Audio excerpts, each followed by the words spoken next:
ওইদিকে সময় জায়গা হবো। হ্যাঁ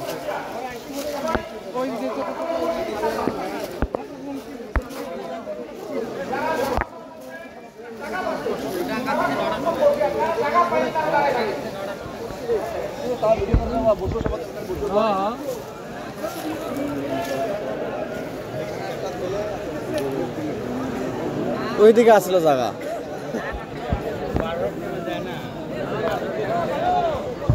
ঢুকি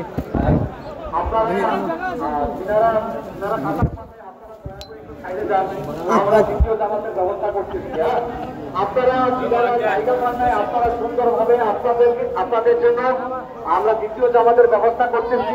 আমাদের এখান থেকে অফিস চালক সাহেবগুলি থাকবে, আমরা কমিটির সদস্যরা আছি, আমাদের সঙ্গে আমরা দ্বিতীয় জামাত করবো। আপনারা কবরের উপরে চাদর বিছাইতে লাগে না, এবং সিঁড়িতে যিনারা আছে আমি আপনাদের সবাইকে অনুরোধ করতেছি, যিনারা জায়গা পান নাই আপনারা কষ্ট করে ভিতরে আসতে আর লাগে না। আমরা দ্বিতীয় জামাতের ব্যবস্থা করবো এবং দ্বিতীয় জামাতের জন্য আমাদের হাফিজ সাহেব উনি থাকবে এবং আমাদের কমিটির সদস্যরা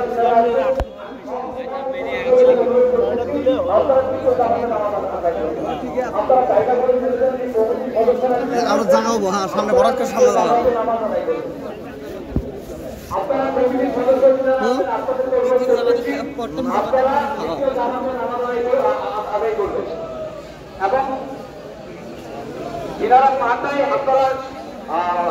কিন্তু একটা সমস্যা,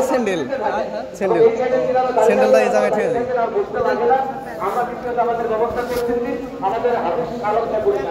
কি স্যান্ডেল আনছেন আপনি? আমিও তো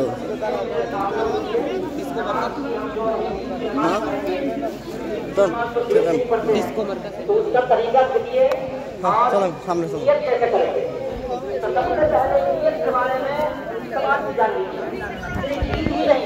बल्कि हर मसला के अंदर नियत क्या है, नियत के बारे में नियत और इरादा, नियत इरादा का नाम है। आप घर से आए हैं ईद पढ़ने के लिए, यही आपकी नियत है। जबान से कहना कोई जरूरी नहीं है। कोई आदमी दुकान का पैसा दे रहा है और कह रहा है कि मैं हदिया दे रहा हूँ, गिफ्ट दे रहा हूँ, ज़कात अदा हो जाएगी, वो जरूरी है। जुबान से बोलना ये जरूरी नहीं है, आपका घर से यहाँ आना ही नियत है।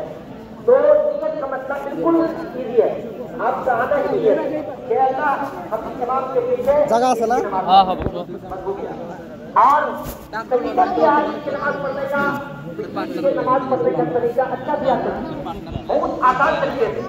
सबसे पहले आपके इमाम साहब हैं, अल्लाह अकबर का हाथ बांध लेंगे, हाथ बांधने के बाद पढ़ेंगे सुभान अल्लाह अल्लाहुम्मा व बिहम्दिका व तबारक अस्मुका व तआला जद्दुका व ला इलाहा इल्ला अंता। ये पढ़ने के बाद इमाम साहब अल्लाहु अकबर कहेंगे, हाथ छोड़ देंगे।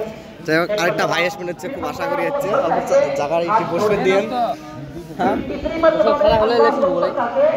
हाथ बांध लेंगे, उसके बाद इमाम साहब क्या करेंगे, किरात करेंगे, আল্লাহ রাসূল মিললো খুব সুন্দর সারা জায়গা দিতে আমার সুন্দর ভালো লাগলো। दूसरी रिकात के लिए जब खड़े होंगे सूरा फातिहा और कोई सूरत पढ़ने के बाद इमाम साहब तकबीर कहेंगे।